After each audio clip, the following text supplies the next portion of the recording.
Here's the problem: growing our money and protecting our earnings without the risk of losing any of it.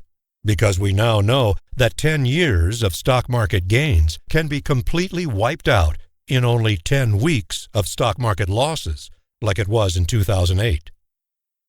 And even before that, during the 10-year period from 1999 through 2008, when the annualized return for the S&P 500 stock index was a minus 1.47%, because in 4 of those 10 years, the S&P index lost value.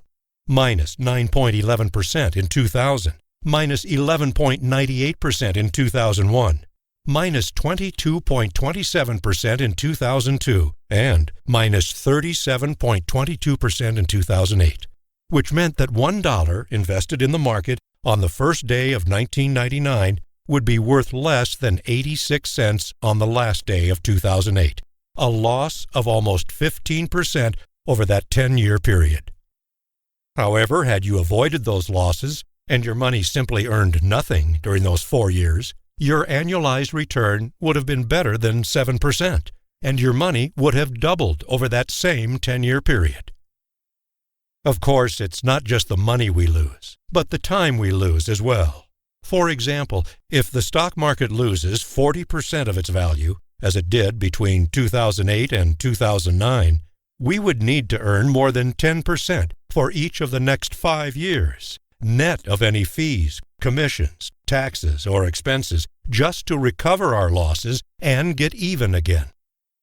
And that means we lose 6 years of compounded returns on our savings, which is why avoiding market volatility can make such a big difference in the growth of our money.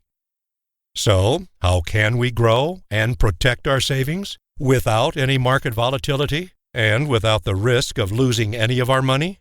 With a contractual guarantee to credit our money with an interest rate based only on the growth of a stock market index, like the S&P 500, the NASDAQ, or the Dow Jones Industrials, but without any stock market losses, and without current taxation on any of your earnings. That's why, according to the U.S. Securities and Exchange Commission, more than $200 billion have already been deposited into these contracts by millions of people who have not lost even $1 of their savings as a result of any market volatility. That's because these contracts do not actually invest in any securities of any kind. They only use a market index to determine the interest rate they credit to your money. So, when the index increases or gains value over a period of time specified in the contract, an interest rate as a percentage of those gains is credited to your savings. But when the index decreases or loses value, 0 interest is credited to your money, and those losses are never deducted, which means that your earnings are preserved and you never lose any of your money within the contract. However, there is a maximum limit on how much of the index gains can be credited to your money and a minimum number of years before your earnings can be withdrawn.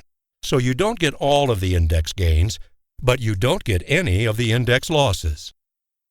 But you could lose some of your money if you withdraw more than 10% of your savings in any 1 year. What's more, the IRS will charge a 10% tax penalty on any tax-deferred interest earnings you withdraw before age 60.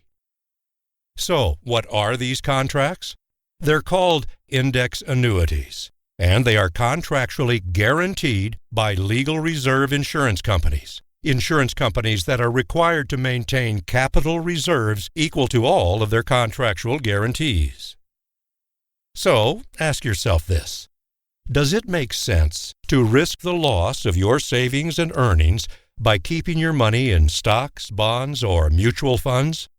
Or by paying taxes on your earnings, if those earnings can still be lost after you've paid the taxes?